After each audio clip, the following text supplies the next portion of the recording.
பேச அழைக்கின்றோம். அன்பார்ந்த பெரியோர்கள், தாயமர்களே, நேரமாக கொண்டிருக்கிறது. மிக பொறுமையாக 28 ஆண்டுகளாக காத்து கொண்டிருக்கின்றீர்கள். இந்த நிகழ்ச்சி முடிய வேண்டும் என்பதற்காக நீங்க பொறுமையா இல்லைங்க.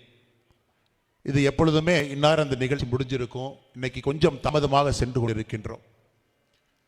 28 ஆண்டுகள் பொறுமையாக இருந்த நம்முடைய அன்பு சொந்தங்கள், கோயம்புத்தூர் பகுதியினுடைய மக்கள், இந்து சொந்தங்கள், உங்கள் போராட்டத்தினுடைய கடைசி ஒரு ஆண்டுக்குள்ள எடுத்து வைத்திருக்கின்றீர்கள்.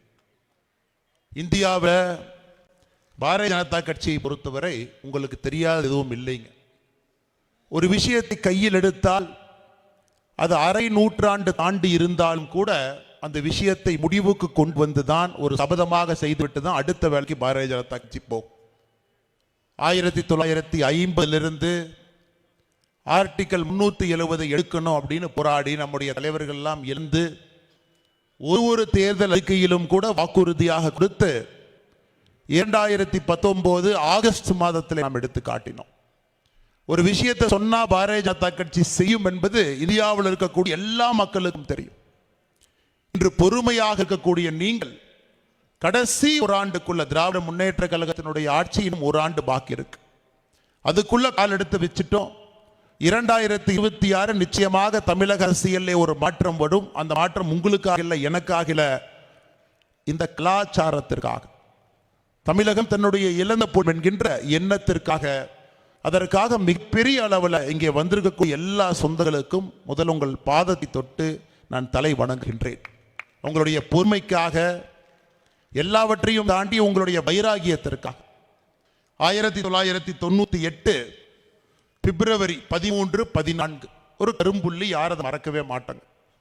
58 உயிர்கள், 250க்கும் மேற்பட்டவர்கள் படுகாயமடைந்தார்கள். அந்த ஒரு நிகழ்வு மட்டுமல்ல, அந்த நிகழ்வை தொடர்ந்து படுகாயமடைஞ்சவங்களை நம்ம தொடர்ந்து பார்க்கிறோம், கை கால் போனவங்களை தொடர்ந்து பார்க்கிறோம், கண் பறி போனவங்களை தொடர்ந்து பார்க்கிறோம். அந்த சம்பவத்தால் உள்ளத்தால் பாதிக்கப்பட்டவங்க, சைக்காலஜிக்கலி அஃபெக்டட், தொடர்ந்து பார்க்கிறோம். இந்த ட்ரையல் நடந்த பொழுது முழுமையா பார்க்கிறோம். அதன் பிறகு தொடர்ச்சியா 28 ஆண்டுகளாக யாருக்குமே ஒரு நாள் கூட அந்த பிப்ரவரி 14 நடந்த சம்பவத்திலிருந்து விடுப்பு இல்லை. யாரையாச்சும் ஒருத்தரை பார்ப்போம், நியூஸ் பேப்பர்ல படிப்போம், கோர்ட்ல நடக்கக்கூடியதை பார்ப்போம், 2008 திமுக விடுதலை செஞ்சதை பார்ப்போம். அதன் பிறகு சமீபத்தில் சில மாதங்களுக்கு முன்பு டிசம்பர் 16 இந்த தீவிரவாத தாக்குதலுக்கு மிக முக்கிய மனிதனாக, குற்றவாளியாக இருந்து மரணமடைந்த பாஷாவுக்கு 17 நடந்த ஊர்வலத்தையும் பார்த்தோம். இதை விட கொடுமை இல்லாம என்னவெல்லாம் நாம பார்க்கணும்னு அதையும் நம்மளை பார்க்க வச்சாங்க. அதுல நம்முடைய அருமை சகோதரர் தேஜஸ்வி சூர்யா சொன்னது போல, யாரை பாதுகாப்பதற்காக கோயம்புத்தூர்ல எல்லோரும் வீதிக்கு இறங்கி 97 போராடினாங்களோ, டிராபிக் கான்ஸ்டபிள் செல்வராஜ் அவர்கள் படுகொலை செய்யப்பட்ட பிறகு காவல்துறை தன்னுடைய கண்ணியத்தை காட்டி யாரும் வீதிக்கு வரல. ஏன்னா காவல்துறையே வீதிக்கு வந்து சண்டை போட ஆரம்பிச்சாங்கன்னா ஒரு சமுதாயம் என்ன ஆகும் யோசிங்க.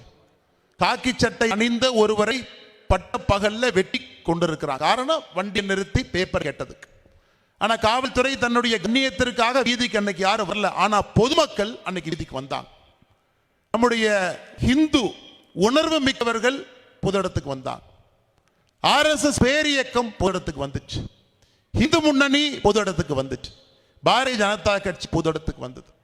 அதன் பிறகு தொடர்ச்சியாக 97 ஒரு நாளும் ஏதோ ஒரு நிகழ்வு கோயம்புத்தூர்ல இருந்து உச்சபட்ச கரும் நாளாக பிப்ரவரி 13, 14 இந்த அவலத்தை நாம் எல்லாம் பார்த்தோம். அதை ஏன் நம்முடைய ஆற்றல் மிகுந்த வானத்திற்கா சொன்னது போல, எதற்காக ஒரு ஆண்டும் காவல்துறையிட்ட சண்டை போட்டு சர்ச்சையாகி அனுமதி மறுக்கப்பட்டு பெரிய பிரச்சனை எல்லாம் செய்து எதற்காக இந்த கூட்டம் நடத்தப்பட்டு கொண்டிருக்கிறது என்றால், பிப்ரவரி 14, 1998 நடந்த கரும்புள்ளி நம்முடைய உள்ளத்தில் இன்னும் ஒட்டி இருக்கிறது. யாரும் அதிலிருந்து முழுமையாக இன்னும் வெளியே வரவில்லை.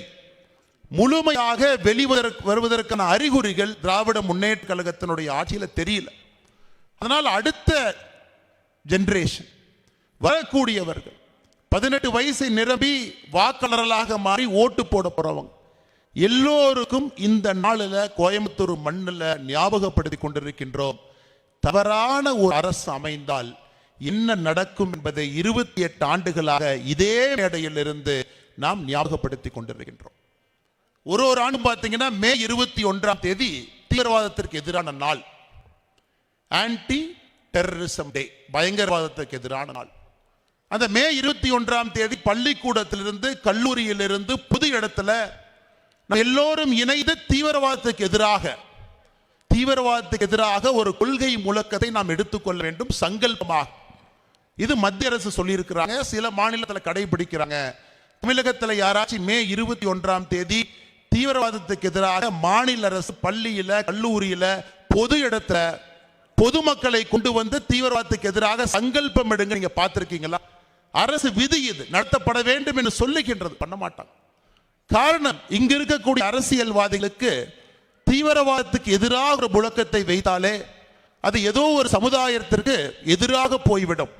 அந்த சமுதாயத்திற்கு எதிராக போயிட்டா நாளைக்கு நம்முடைய வாக்கு வங்கி சரிந்துவிடும் என்பதற்காக எதையுமே செய்யாதவர்கள் ஒரு ஆண்டும் பிப்ரவரி 14ஆம் தேதி கோவை மண்ணில் இந்த நிகழ்வு நடத்தப்படும் பொழுது அடுத்த கட்ட தலைமுறைக்கு இது நடந்திருக்கிறது என்று எடுத்து சொல்லும் பொழுது ஏளன பேச்சுகள், காவல்துறை அனுமதி மறுப்பு, பொதுமக்கள் இங்கே வருவதற்கு கூட பல இடத்திலே முட்டுக்கட்டைகள், அதையெல்லாம் தாண்டி நீங்கள் வந்திருக்கின்றீர்கள். இந்த உணர்வை இன்னும் உங்களோடு வைத்திருக்கின்றீர்கள், அடுத்த தலைமுறைக்கு எடுத்து சொல்லிக் கொண்டிருக்கின்றீர்கள். அதற்காகத்தான் உங்களுடைய பாதத்தை தொட்டு என்னுடைய வணக்கத்தை சொல்லி நான் ஆரம்பித்தேன். அன்பு சொந்தங்களே, சகோதர சகோதரிகள், மேடையின் மீது இருக்கக்கூடிய என்னுடைய அன்பு சகோதரர் தேஜஸ்வி சூர்யா அவர்கள் காவல்துறையில பெங்களூர் சவுத்தில் டெபுட்டி கமிஷனராக பணிபுரியும் பொழுது பாரதிய ஜனதா கட்சியினுடைய காரியகர்த்தனாக நம்முடைய அலுவலகத்துக்கு வருவாங்க.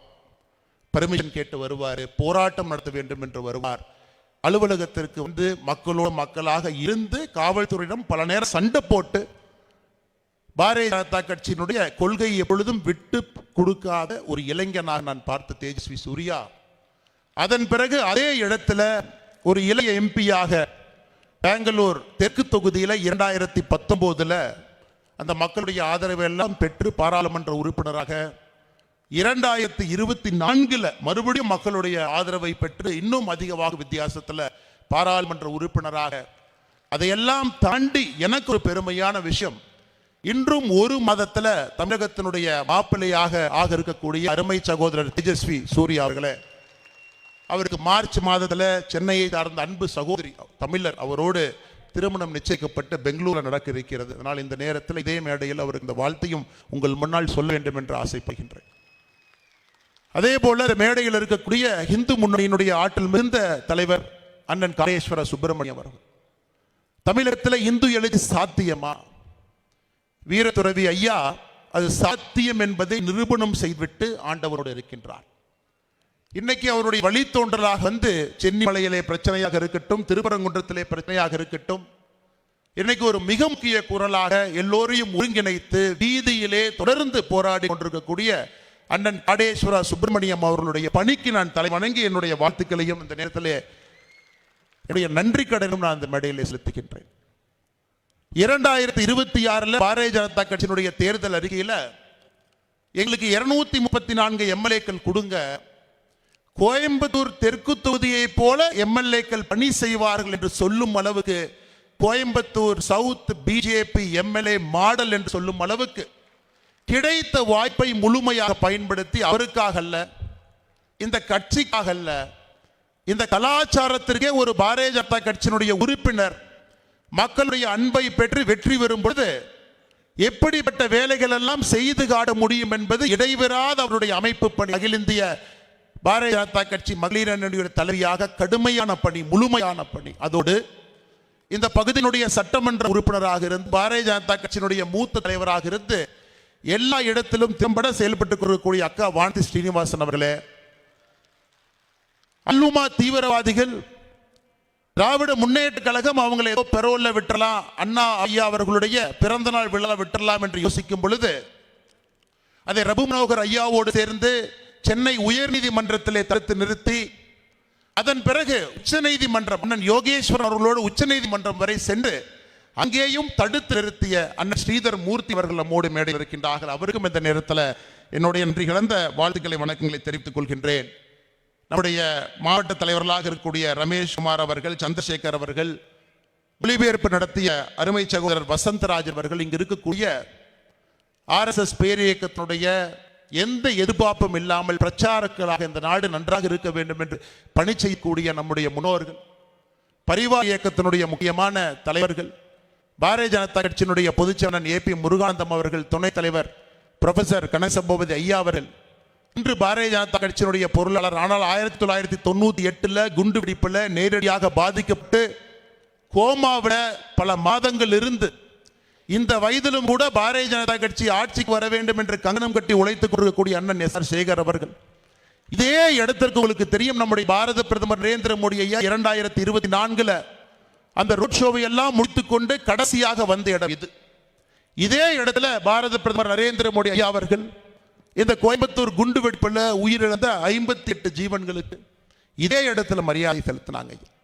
அன்னைக்கு பாரதிய ஜனதா கட்சி இங்க இருக்கக்கூடிய நம்முடைய அமைப்புகளோ இயக்கங்களோ இதுல 2 முஸ்லீம் இருக்காங்க, அதனால மோடி ஐயா அஞ்சலி செலுத்தக்கூடாது என்று சொல்லவில்லை. 58 தமிழர்களுக்கு, இந்தியர்களுக்கு எந்த குற்றமும் செய்யாமல் தப்பான நேரத்தை தவறான இடத்துல நின்று தன்னுடைய உயிரை இழந்த அப்பாவிகளுக்கு பாரத பிரதமர் நரேந்திர மோடி அவர்கள் அஞ்சலி செலுத்திவிட்டு சென்றிருக்கின்றார். அந்த இடத்துல நின்று மறுபடியும் பேசிக் கொண்டிருக்கின்றோம். இந்த இடத்துக்கு ஒரு சங்கல்பம் இருக்குங்க ஐயா, சக்தி இருக்கு.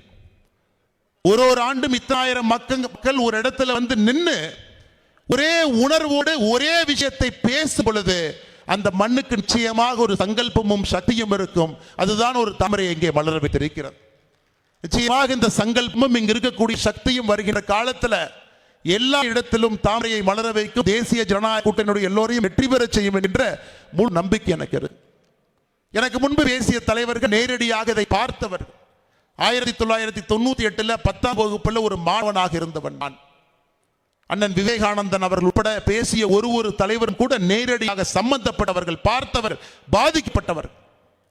அவருடைய வாழ்க்கையே சம்பவம் மாட்டி இருக்கிறது. நண்பர்களை இழந்திருக்கின்றார்கள், உறவினர்களை இழந்திருக்கின்றார். அவர்களுடைய வடு என்பது ஆறாத ஒரு வடு. ஆனால் நான் ஒரு சிறிய மனிதனாக இந்த நிகழ்வை முழுமையாக உள்வாங்கிக் கொண்டு கோயம்புத்தூர் கல்லூரியிலே 5 ஆண்டு காலம் இங்கே பொறியியல் படிக்க வந்த பொழுது முதலாக இந்த அளவுக்கு கோயம்புத்தூரிலே ஒரு தாக்கத்தை ஏற்படுத்திய ஒரு நிகழ்வு 1998 பிப்ரவரி 14 நடந்திருக்கிறது என்பதை இங்கு வந்த பிறகு 4 ஆண்டுக்கு பிறகு 2002 உணர்ந்தவன் நான். அதை கூர்மையாக பார்க்கும் பொழுது ஒரே ஒரு கருத்தை தெளிவாக இங்கே பதிவு செய்ய முடியும். ஒரு அரசியல்வாதி மகளுடைய அன்பை எல்லாம் பெற்று ஒரு கவர்னன்ஸ் ஆட்சி பீடத்தில் அமரும் பொழுது அந்த அரசியல்வாதியை பொறுத்தவரை சில விஷயத்தை தெய்வ தட்சணம் இல்லாமல் இருக்க வேண்டும். தெய்வ தட்சணம் முதல் விஷயம் என்பது மக்களுடைய உயிர். மக்களுடைய உயிரை பாதுகாக்க வேண்டியது ஆட்சி பீடத்தில் அமரக்கூடிய ஒரு மனிதனுடைய முதல் கடமை. மக்களுடைய உடைமையை காப்பாற்ற வேண்டியது 2வது கடமை. இந்த 2 கடமையும் செய்த பிறகு வேறு எந்த கடமையா இருந்தால் செய்யலாம். ஆனா தமிழகத்தில் தொடர்ந்து திராவிட கட்சிகள், திராவிட முன்னேற்ற கழகத்தினுடைய ஆட்சியில் பார்க்கிறோம், மக்களுடைய உயிருக்கு உத்தரவாதம் இருக்கா? இல்லை. இன்னைக்கு தேஜஸ்வி சூர்யா அவர்கள் பேசும் ஒரு விஷயத்தை சொன்னாங்க. 10 ஆண்டு காலமாக எத்தனை குண்டு வெடிப்பு நடந்தது? 2014 இருந்து 25 வரை இன்னும் பாருங்க, நம்முடைய நாடு பாதுகாப்பா இருக்குன்னு ஒரு வார்த்தையை சொன்னாங்க.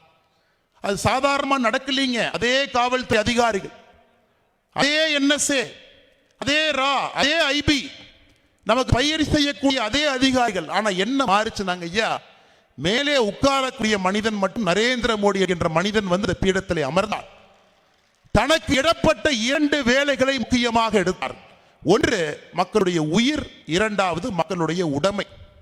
இந்த மக்களுடைய உயிர் சம்பந்தப்பட்ட விஷயத்தில் எந்த மதமாக இருக்கட்டும், யாராக வேண்டுமானால் இருக்கட்டும், பாரதத்தினுடைய வரைபடத்துக்குள் இருக்கக்கூடிய ஒரு உயிரையும் பாதுகாக்க வேண்டியது என்னுடைய கடமை என்று சாதாரணமா இல்லைங்க. நீங்க யோசிச்சு பாருங்க, ஒரு ரஃபேல் விமானத்தை வாங்க வேண்டும் என்பதற்காக எவ்வளவு போராடி வாங்கணும். ரஃபேல் விமானத்தை வாங்குதலே ஊழல் பண்ணியிருக்கிறாங்க. உச்சநீதிமன்றம் வரைக்கும் போனாங்க. ரஃபேல் விமானத்தை வாங்கக்கூடாதுங்க. அது போன்ற ஒரு விமானம் வந்தால் அப்பத்தாங்க புல்வாமா நடத்த முடியும். விமானம் இருந்தால் மட்டும்தான் உள்ள பூந்து வெளியே வர முடியுங்க. அதற்கு அது தேவைப்படும். எதிரி நாட்டுக்கு தெரியும், இந்த ஊருக்குள் ஒரு தீவிரவாதி வச்சு ஒரு ஸ்லீப்பர் செல்லா பல ஆண்டுகள் உருவாக்கி ஒரு குண்டு வச்சு அப்பாவி உயிரை எடுத்தால் அவங்க கிட்ட படை பலன் இருக்கு. தெய்வ தட்சணையும் இல்லாம நம்முடைய நாட்டுக்குள்ள புகுந்து நம்மை இல்லாத இடமாக ஆக்கிவிடுவார் என்கின்ற பயம் வேண்டும் என்றால் நம்ம கிட்ட பாதுகாப்பு உபகரணங்கள் இருக்கணும். நம்முடைய ஆட்சியில என்டிஏல 2014 இருந்து அதிக முக்கியத்துவம் நாம் கொடுத்தது நம்முடைய செக்யூரிட்டிங்க ஐயா, நம்முடைய பாதுகாப்பு. உலகத்தில் நம்முடைய நாட்டை பாரத பிரதமர் நரேந்திர மோடி அவர்கள் தயார்படுத்திக் கொண்டிருக்கின்றார். இல்லை நல்லா இருக்கு, நாளைக்கு என்ன யாருக்கும் தெரியாதுங்க. ஆனால் அரசில் இருப்பவருடைய கடமை இருமுனை தாக்குதல் இந்த நாட்டிற்கு வந்தாலும் கூட அதை சமாளித்து பாரத நாடு நிற்கும் என்பதற்காக ஒரு செங்கு நம்முடைய பாதுகாப்பை கட்டி கொண்டிருக்கிறார்கள் பாரத பிரதமர். ரஃபேல் ஆரம்பி இன்னைக்கு பிரதமர் அவர்கள் அமெரிக்காவில் இருக்கிறாங்க. 1008 விஷயங்கள் பேசினாலும் பிரதமர் ட்ரம்ப் கேட்கிறது F-35 விமானம் எனக்கு வேணும்னு கேட்கிறார். நேற்று பெங்களூர் ஏரோ ஷோல சுக்காய் 57 விமானம் பறந்து கொண்டிருக்கிறது. சகோதரர் தேஜஸ்வி சூர்யா நேற்று ஒரு ட்ரெய்னர் ஏர்கிராஃப்ட்ல பறந்தார், HTT ஏர்கிராஃப்ட்ல. அவரும் பறந்து அந்த விமானம் எப்படி நம்முடைய பிரதமர் அவர்கள் வந்த பிறகு அந்த ட்ரெய்னர் ஏர்கிராஃப்டை நாம் உருவாக்கினோம் என்பதற்காக அந்த விமானத்தில் பறந்தார். போன ஆண்டு தேஜஸ்வி சூர்யா அவர்கள் தேஜஸ் விமானத்தில் அதே பெங்களூர் ஏரோ ஷோல பறந்தார். இன்னைக்கு அந்த சுக்காய் 57 என்கின்ற விமானம் 3.5 மணி நேரத்தில் மாஸ்கோவில் கிளம்பி எங்கேயும் தரையிறக்காம நேரா வந்து பெங்களூர்ல தரையிறக்கம். ரஷ்யாட்ட பாருங்க எவ்வளவு பெரிய ஒரு விமானத்தை கையில் வைத்திருக்கிறார்கள் என்று. நமக்கு அந்த விமானம் வேண்டும். இன்று சுக்காய் 57 வாங்குவதா F-35 வாங்குவதா என்று பேசிக் கொண்டிருக்கின்றோம். 3 நாட்களுக்கு முன்பு நம்முடைய பிரதமர் பிரான்சில் இருந்தார். எத்தனை பேர் பார்த்தீங்கன்னு தெரியல. பிரான்ஸ்ல முக்கியமாக அவர்களிடம் நாம் வாங்கியது ஸ்கார்பின் சப்மரின் நீர்மூழ்கி கப்பல்ல உலகத்தில் தலை சிறந்த ஸ்கார்பின் நமக்கு வேண்டும் என்கின்ற ஒப்பந்தத்தை போட்டு அங்கிருந்து வாங்கி இருக்கின்றோம். போன ஆண்டு பிரதமர் நரேந்திர மோடி அவர்கள் அமெரிக்கா போகும்போது MQ-9 கிரிம் ரீப்பர் ட்ரோன் வாங்கிட்டு வந்தாங்க. 50,000 அடியில் பறக்கும். 50,000 அடியில் கீழே எறும்பு போனாலும் கூட கண்டுபிடிச்சு. ஒரு கிரிம் ரீப்பர் ட்ரோன் 250 கோடி ரூபாய். அது வாங்கிட்டு வந்து எல்லா பார்டர்லையும் போட்டிருக்கோம். ஃபென்ஸை கட் பண்ணி உள்ள வர்றவன், உள்ள புடுறவன், இரவு நேரத்தில் பூடுறவன் எல்லாத்தையும் தெர்மல் இமேஜை போட்டு ஒருத்தனை பார்டர்ல பிடிக்கிறது. பங்களாதேஷ் பார்டராக இருக்கட்டும், பாகிஸ்தான் பார்டராக இருக்கட்டும். ஆனால் சொந்தங்களே, நீங்கள் கடுமையாக உழைத்து கொடுக்கக்கூடிய ஒரு வரி பணமும் ஒரு பைசாவும் உங்களுடைய ரத்தத்தையும் பாரத பிரதமர் நரேந்திர மோடி அவர்கள் இந்த நாடு பாதுகாப்பாக இருக்க வேண்டும் என்பதற்காக இந்த உலகத்தில் பெஸ்ட் டெக்னாலஜி எந்த மூலை முடுக்கில் இருந்தாலும் நம்முடைய நாடு கொண்டு வராங்க. அதே நேரத்தில் தொடர்ந்து இன்னொரு நாடு இருந்து கொடுங்கன்னு கேட்க கூடாது. இன்னும் 10 ஆண்டுகள், இன்னும் 5 ஆண்டுகள் நம்முடைய நாட்டில் உலகத்துடைய தலை சிறந்த போர் விமானங்களை நாம தயாரிக்கணும். தலை சிறந்த ட்ரோன் நம்ம கிட்ட இருக்கணும். அதற்காக ஆத்ம நிர்பார் பாரத், சுயசார்பு பாரதம் என்று கடந்த 5 ஆண்டுகளாக அதை முக்கியமாக எடுத்து முக்கியத்துவம் கொடுத்திருக்காங்க. அதனால நீங்க இதை புரிஞ்சுக்கணுங்க ஐயா. பிஜேபிக்கு ஓட்டு போட என்ன வரும்? இன்னைக்கு திமுகவோ மற்ற நண்பர்களோ புரிஞ்சுக்கணும். பிஜேபிக்கு ஓட்டு போட்டா முதல்ல நம்முடைய பாதுகாப்பு உறுதி செய்யப்படும், நம்முடைய சொத்து உறுதி செய்யப்படும். உங்களுக்கானது உங்களுக்கு, குழந்தை வீட்டு விட்டு போனாலும் பத்திரமா திரும்பி வருவாங்க. உங்க வீட்டிற்கு கொண்டு வந்து சேர்த்து பாரதிய ஜனதா கட்சியினுடைய ஆட்சி, அது நரேந்திர மோடி அவர். அந்த நம்பிக்கை இந்தியா முழுவதும் அந்த நம்பிக்கை வர வர வானதி அக்கா சொன்னது போல 27 ஆண்டுகள் கழித்து புதுடெல்லியில் அரவிந்த் கெஜ்ரிவால் அவங்க என்ன சொன்னாங்க ஐயா? 2020 தேர்தல் வெற்றி பெற்ற பிறகு அரவிந்த் கெஜ்ரிவால் சொன்னாங்க, மோடிஜி இந்த ஜென்மமில் என்னை தோற்கடிக்கணும்னா இன்னொரு ஜென்மத்தை நீ பிறந்து வர வேண்டும் என்று சொன்னார். அதே ஜென்மத்தில் அதே டெல்லியில் 2020 70க்கு 63 சீட்டு வாங்கி டெல்லி என்னுடைய கோட்டை மே டெல்லிக்கா மாலிக்னு சொன்னார். டெல்லியுடைய தலைவன் நான் என்று அதே மண்ணில் மண்ணை கவ வைத்து வெளியே அனுப்பி இருக்கிறார்கள் பாரதிய ஜனதா கட்சியினுடைய அன்பு தொண்டர்கள், தலைவர்கள். அதாங்க இந்த சங்கல்பமாக எடுத்து தரையில் இறங்கி விட்டால் அது எவ்வளவு பெரிய எதிரியாக அடிச்சு துவைச்சு துவம்சம் பண்ணி வீசக்கூடிய சக்தி இந்த பாரதிய ஜனதா கட்சிக்கு இருக்கிறது. காரணம், இங்க இருக்கிறவங்க யாருமே சுயநலவாதிகள் இல்லை என்கிற காரணத்தினால அதற்கு ஒரு ஆத்ம சக்தி இருக்கு. எல்லோரும் நாட்டை பற்றி சிந்திக்கிறனால அதற்கு ஒரு சக்தி இருக்கு. எல்லாம் நம்முடைய வருங்கால சந்ததிகள் நன்றாக இருக்க வேண்டும் என்று நினைக்கிறால் அதுக்கு ஒரு சக்தி இருக்கு. அதனால் இன்னைக்கு நம்முடைய தமிழகத்தினுடைய முதலமைச்சர் ஐயா ஸ்டாலின் அவர்களுக்கு சொல்வதற்கு கடமைப்பட்டிருக்கின்றேன். 27 ஆண்டுகள் கழிச்சு டெல்லிக்கு வந்திருக்கிறோம்.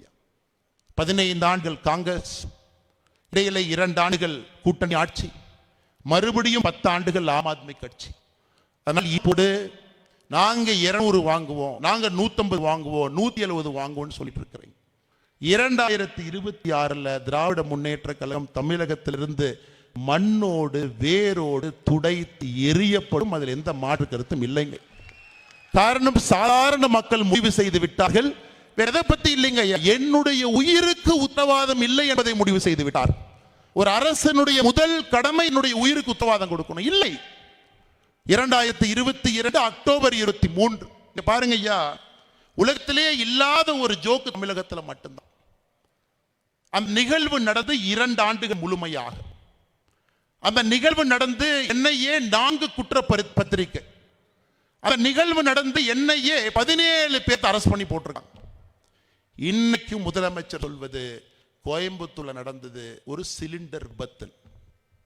ஒரு முதலமைச்சர் 4 சார்ஜ் ஷீட், 17 அக்யூஸ்டுங்க ஐயா.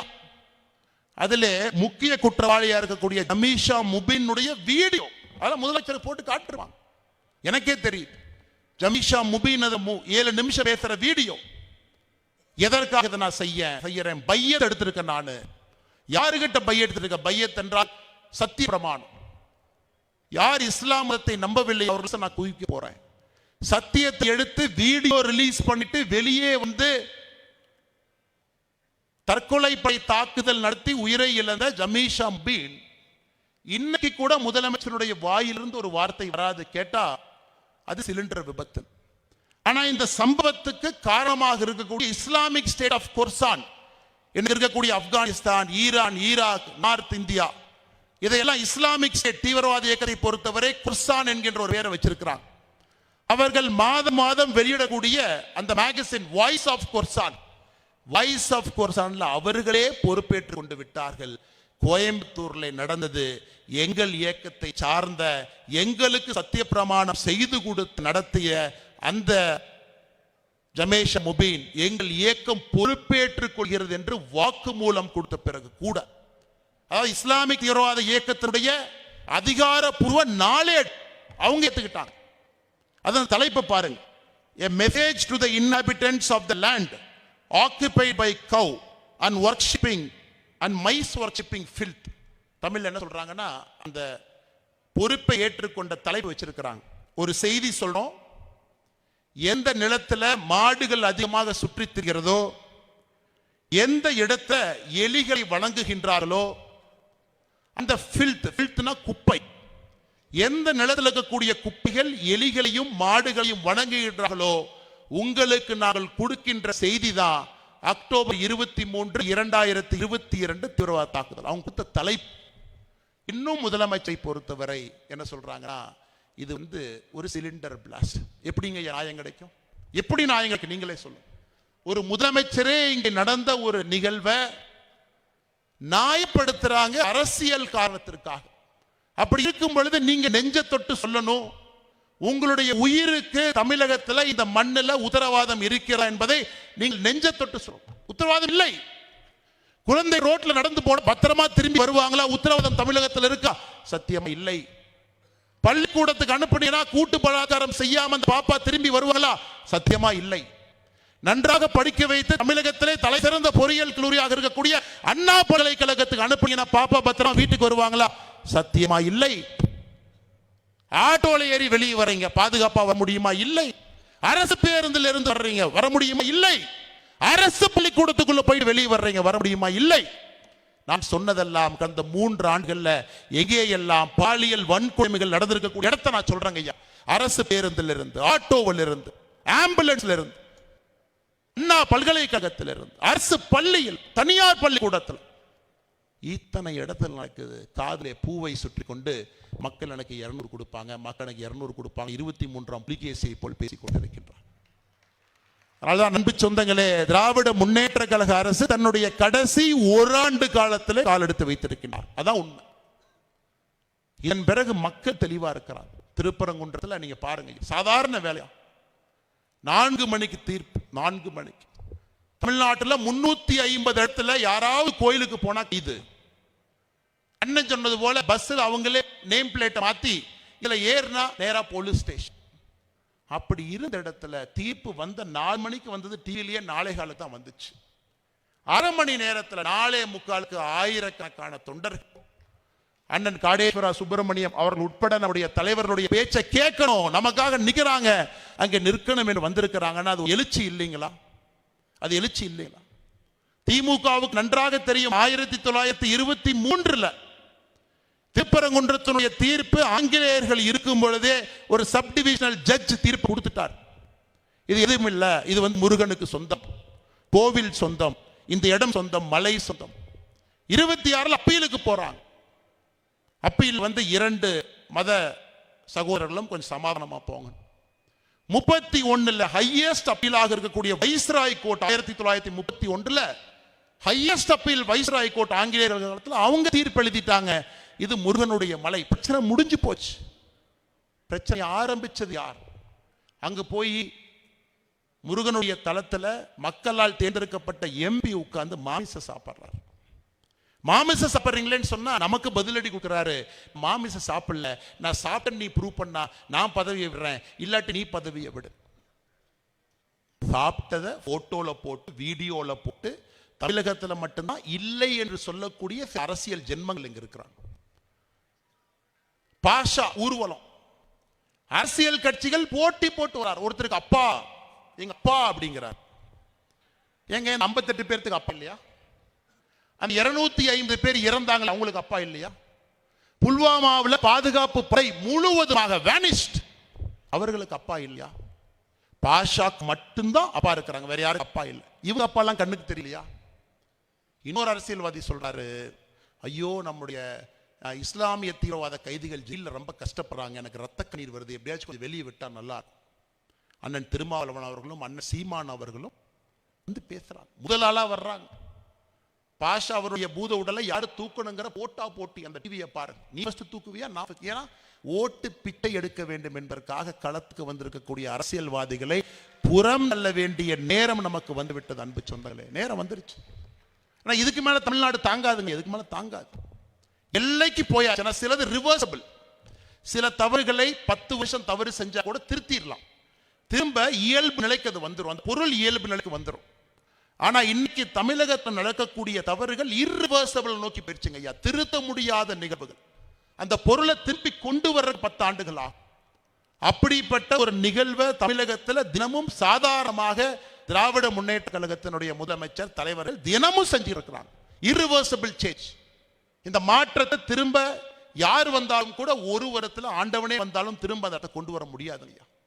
அவ்வளவு மோசமான ஒரு ஆட்சி இங்கே நடத்தி கொண்டிருப்பவர்கள் இன்று இருமாப்போடு சொல்லுகின்றார்கள் 2026 நம்ம இவ்வளவு இடத்துக்கு நம்ம ஜெயிப்போம், நம்ம வந்துருவோம். அப்படி இன்னைக்கு அது மட்டும் இல்ல, தீவிரவாதிகள் எங்க ஒளிஞ்சிருக்காங்கன்னு பாருங்க ஐயா. ராமலிங்கம் அவர்கள் 2019 ஐயா ராமலிங்கம் அவர்கள் தஞ்சாவூர்ல பாப்புலர் ஃப்ரண்ட் ஆஃப் இந்தியா தீவிரவாதிகளால் வெட்டி கொல்லப்படுறார். எதுக்கு? எங்க ஊர்ல வந்து கட்டாய மதமாற்றம் செய்யாதே என்பதற்காக அங்க தடுக்கிறான். வெட்டி கொன்னுட்டு அக்யூஸ்ட்ல ஓடியாச்சு. சமீபத்தில் என்னையே ஒரு செய்தி குறிப்பு வெளியிட்டாங்க. அந்த குற்றத்துல முக்கியமான 2 குற்றவாளிகளை நம்ம கைது பண்ணிட்டோம். நாம கூட நினைச்சுக்கோ ஏதோ பெங்களூர்ல ஹைதராபாத்ல பாம்பே ஒளிஞ்சிருப்பாங்களாட்டுக்கு என்ஐஏ காரங்களை நல்லா இன்வெஸ்டிகேட் பண்ணி தூக்கி வந்துட்டாங்க 6 வருஷம் கழிச்சு. யாராவது கொஞ்சம் நேரம் இருந்து அந்த செய்தி குறிப்பை நல்லா படிச்சிருந்தீங்கன்னா அவங்க ஒளிந்திருந்தது தமிழ்நாடு திண்டுக்கல்லுக்குள்ள. 6 ஆண்டு காலமாக நம்முடைய மாநிலத்தில் திண்டுக்கல்ல முக்கிய குற்றவாளிகள் ஒளிஞ்சிருக்கிறாங்க. போன மாசம் என்னைய கைது பண்ணி தூக்கிட்டு வராங்க. இது வந்து ராமலிங்கம் அவர்கள் நடந்த நிகழ்வு. அக்யூஸ்ட் எங்க இருக்காங்க அப்படின்னு நீங்க பாருங்க, எங்க இருக்காங்கன்னு பாருங்க. இன்னைக்கு பிரதமர் அவர்கள் அமெரிக்காவில் இருக்கும்போது இன்னொரு சம்பவத்தையும் செஞ்சிருக்காருங்க, சாதாரணமா இல்ல. நவம்பர் 28, 2008 மும்பை தாக்குதல்ல முக்கிய மூளையாக இருந்த தவகர் ராணா எக்ஸ்ட்ரடிஷனை கிளியர் பண்ணி இந்தியாவிற்கு தூக்கி கொண்டு வருவதற்கு ட்ரம்ப் கிட்ட அனுமதி வாங்கி ட்ரம்ப் அனுமதி கொடுத்திருக்காரு, இந்தியாவுக்கு தூக்கிட்டு போங்க. ட்ரம்ப் அவர்கள் சொன்ன வார்த்தை என்னன்னா, is a very bad evil person in the earth அப்படின்னு. இந்த உலகத்திலே ஒரு மோசமான ஒரு ஆள், இந்த ஆளு தயவு செஞ்சு இந்தியா கூட்டிட்டு போங்க. அதனால இன்னைக்கு தீவிரவாதிகள் எங்க ஒளிஞ்சிட்டு இருந்தாலும் நான் சொல்ல விரும்புறது என்னன்னா, எங்க இருந்தாலும் பாரதிய ஜனதா கட்சி தேசிய ஜனநாயக கூட்டணி இங்கே ஆட்சிக்கு வந்த பிறகு we will hunt you down, வேட்டையாடி கொண்டு வருவோம். எங்கே இருந்தாலும் வேட்டையாடி கொண்டு வருவோம். அதுல எந்த விதமான இது உங்களுக்கு கிடையாது. எங்க வேணாலும் ஒளிஞ்சு, சில ஆண்டுகள் ஒளிஞ்சு. அதே போல காவல்துறை பொறுத்தவரை ஒரு மத்தளத்துக்கு 2 இடத்துல கொட்டு என்பது போல காவல்துறையினுடைய நிலைமை இன்னைக்கு. கம்பீரமா சட்டை போட்டு யூனிஃபார்ம் போட்டு குடும்பத்தை எல்லாம் பிரிந்து குழந்தைகள் வளர்வதை கூட பார்க்க முடியாம, நைட்டு வீட்டுக்கு போன குழந்தைங்க தூங்கி இருப்பாங்க, காலைல எந்திரிக்கும் போது குழந்தைங்க தூங்கிட்டு இருப்பாங்க, டியூட்டிக்கு வந்துருவாங்க. பொங்கலுக்கு விடுமுறை கிடையாது, தீபாவளிக்கு விடுமுறை கிடையாது, எங்கேயும் கிடையாது. ஆனா இன்னைக்கு காவல்துறையை பொறுத்தவரை ஒரு மத்தளத்துக்கு 2 இடத்தில் கொட்டு என்பது போல. பாஷா ஊர்வலத்துக்கு அனுமதி கொடுங்க. காவல்துறை சில இடத்துல நாம் தவறாக சொன்னாலும் கூட யாராவது காவல்துறை நெஞ்ச நிமித்தி இந்த மாவட்டத்தினுடைய அமைச்சராக இருக்கக்கூடிய செதில் பாலாஜிக்கோ அல்லது காவல்துறையினுடைய மந்திரியாக இருக்கக்கூடிய முதலமைச்சர் ஸ்டாலின் அவர்களுக்கோ, ஐயா இந்த தப்பான வேலையை நான் செய்ய மாட்டேன், தயவு செஞ்சு நீ விட்டுங்கன்னு அவங்களால சொல்ல முடியாது. காரணம், அவர்களுக்கு கிடைக்கக்கூடிய மாச சம்பளத்திலே அவர்கள் வாழ்ந்து கொண்டிருக்கின்றார்கள். 45 வயசுல சொன்னாங்கன்னா யார் அவங்களுக்கு என்ன வேலை கொடுப்பாங்க? அதனால் காவல்துறையை பொறுத்தவரை தர்ம சங்கடமான பல வேலைகளை அவர்கள் செய்து கொண்டே இருக்கின்றார். பல இடத்துல நாம் கடுமையாக பேசுகின்றோம், இந்த வேலையை செய்யாதீங்க, நெஞ்சுரத்துடன் நெல்லுங்க. அப்படி இருந்து எல்லா காவல்துறையும் அப்படி சொல்ல முடியாது. இந்த நேரத்தில் காவல்துறையின் மீது ஒரு கரிசனத்தையும் இந்த சமுதாயம் காட்ட வேண்டிய கட்டாயம் நமக்கு இருக்கு. காவல்துறையின் மீது ஒரு கரிசனத்தையும் காட்டும். நேற்று ஏடிஜிபி லா அண்ட் ஆர்டர் ஒரு உத்தரவு போட்டிருக்கார். தமிழ்நாட்டிலே பெண்களுக்கு எதிராக வன்முறை அதிகமாக இருக்கிறது. அதனால சீனியர் ஆபீசர் உங்க வீட்டுல யாராவது காவல்துறை பெண்கள் வேலைக்கு இருந்தா உடனடியாக அவங்களை விடுவிக்கணுமா? தமிழ்நாட்டினுடைய ஏடிஜி லா அண்ட் ஆர்டர் கோயம்புத்தூருக்கு இதற்கு முன் கமிஷனராக இருந்தவங்க சர்க்குலர் போட்டிருக்காங்க. உங்க வீட்டில் டெலிஃபோன் ஆபரேட்டர், உங்க கேப் ஆபீஸ்ல டெலிஃபோன் ஆபரேட்டர், ரிசப்ஷனிஸ்டா இருந்தா உடனே அந்த பெண்களை விடுவிச்சு போலீஸ் ஸ்டேஷனுக்கு அனுப்புங்க. பெண்களுக்கு எதிரான குற்றம் அதிகமாயிருச்சு, அவங்க போய் தடுப்பாங்க. சரி, போலீஸ் ஸ்டேஷன் வந்த பிறகு என்ன பண்ணுவாங்க? துப்பாக்கி எடுத்து சுடுவதற்கு அனுமதி இருக்கா? இல்ல, லட்டி தான் எடுத்து நல்லா கால் அடிச்சு முறி காலை உடைச்சு கொடுவா, சொல்ற அதிகாரம் இருக்கா? நீ குற்றத்தை அடக்கு, கடுமையாக இரு, என்ன நடந்தாலும் நான் பார்த்துக் கொள்கிறேன் என்று சொல்வதற்கு ஒரு முதலமைச்சர் பின்னாடி இருக்காரா? அதெல்லாம் தாண்டி காவல்துறையிலே பணிபுரியக்கூடிய பெண் காவலர்களுக்கே பாதுகாப்பு இல்லாத செக்ஷுவல் ஹராஸ்மெண்ட் பெண் காவலர் மீது நடக்குது. நேற்று ஒரு IPS ஆபீசரை சென்னையில் சஸ்பெண்ட் பண்ணியிருக்கோம். அதுவும் ஒரு பக்கம் நடந்து கொண்டிருக்கிறது. அதனால்தான் காவல்துறை சொந்தங்களே, நீங்கள் ஒரு விஷயத்தை நல்லா புரிஞ்சுக்கணும் ஐயா. இன்னைக்கு உங்களுடைய பணிச்சுமை அதிகமாக இருக்கிறது. டெக்னாலஜியில், வெப்பன்ஸ் இல்லை, ரிசோர்சஸ் இல்லை, டீப் இல்லை, பெட்ரோல் போறக்கு ரோந்து இல்லை. மாசம் உங்களுக்கு பெட்ரோலை அளந்து தான் கொடுக்குறாங்க. 2 வீலரா இருந்தா 30 லிட்டர், காரா இருந்தா 150 லிட்டர், அவ்வளவுதான் நீங்க போக முடியும். அதுக்கு மேல உங்களுக்கு ஃபண்ட் சாங்ஷன் இல்ல. எப்படி இரவுல ரோந்து போவீங்க? எப்படி ஒருத்தனை பிடிச்சிட்டு வருவீங்க? எப்படி பெட்ரோல் வெஹிக்கிள் 24 மணி நேரம் ரவுண்ட் அடிச்சா தான் தப்பு பண்றவனை கொண்டு வர முடியும்? இன்னைக்கு காவல்துறையினுடைய கையை எல்லாம் கட்டி போட்டு விட்டு காவல்துறை செயல்படவில்லை செயல்படவில்லை செயல்படவில்லை என்று நாம் சொல்லிக் கொண்டிருக்கின்றோம். ஆனால் காவல்துறை நன்றாக புரிந்து கொள்ள வேண்டும், உங்களுடைய உயிருக்கே இன்னைக்கு பாதுகாப்பு இல்லாத சூழல்ல நீங்க இருக்கீங்க அப்படின்னு புரிஞ்சுக்கணும். ஏற்கனவே டிசம்பர் 20ஆம் தேதி நாங்க சொன்னோம், நம்முடைய பாரதிய ஜனதா கட்சி பாஷா ஊர்வலத்திற்கு காவல்துறையை நீங்க நிக்க வச்சீங்க. ஐயா, நம்ம கோபமே பாஷா ஊர்வலம் ஏன் நடத்துறீங்க, அது ஒரு கோபம். அதை விட பெரிய கோபம், பாஷா ஊர்வலத்திற்கு காவல்துறையா நிக்க வச்சுங்க. சண்டை யாருக்காக போறோம்? எங்க இருக்கக்கூடிய தலைவர்கள்லாம், வானதி அக்கா, காடேஸ்வரன் அண்ணா எல்லாரும் சண்டை போட்டாங்க. எதுக்கு? காவல்துறையை தலைகுண்டு ஒருக்கா நிக்க வச்சிட்டீங்கன்னா ஒரு அக்யூஸ்ட் காலர் நிமித்திட்டு உங்க மேல வருவான். ஏப்பா, அன்னைக்கே நீ நின்ன வந்தான், இன்னைக்கு என்ன புது மரியாதை? உங்களுக்காகத்தான் போராடினோம். காரணம், ஜமேஷா முபீனுடைய குண்டுவெடிப்பு அன்றிலிருந்து 2 நாட்கள் கழித்து உங்களுடைய கமிஷனர் அலுவலகத்துக்கு 2வது குண்டு தயாராக இருந்தது. அதில் என்னையே சார்ஜ் ஷீட்டை போய் படிங்க ஐயா, எல்லாமே இருக்கு. அதனால் இந்த நேரத்தில் எல்லா மக்களுக்கும் சொல்லிக் கொள்வது, பாரதிய ஜனதா கட்சினா ஒரு சமுதாயத்திற்கு மட்டுமான கட்சி. நம்ம மேல பரப்பக்கூடிய பொய் பிரச்சாரம் ஒரு சமுதாயத்துக்கு இல்லைங்க, இந்தியாவுடைய கலாச்சாரத்திற்கு ஆதரவான கட்சி என்பதை இந்த நேரத்திலே நான் திருத்தம் செய்ய விருப்பப்படுகிறேன். கும்பமேளால போய் அத்தனை பேர் குளிக்கிறாங்க. எதற்காக? நம்முடைய முன்னோர்கள் கும்பமேளா வச்சிருக்கிறாங்க ஐயா. அங்கே ஜாதி கிடையாது. எந்த ஜாதி நீ வீட்டுக்குள்ள சொன்னாலும் கும்பமேளால வந்து ஒரே தண்ணியில தான் நீங்க ஒன்னா இருக்கணும். எந்த இடத்தை எப்படி சுத்தினாலும் உங்களுடைய மொழி என்னவா இருந்தாலும் இந்த 3 ஆறுகள் சங்கமிக்கக்கூடிய அந்த நிகழ்வுக்கு வரும் பொழுது மொழியெல்லாம் தாண்டி ஒரு இந்து என்கின்ற உணர்வுல, பாரதிய உணர்வுல நீ வரேன்னு ஒரு செய்தியை சொல்வதற்காக, அதற்குத்தான் இத்தனை ஆண்டு காலமாக மொழி தெரியாம இத்தனை பேர் போறாங்க.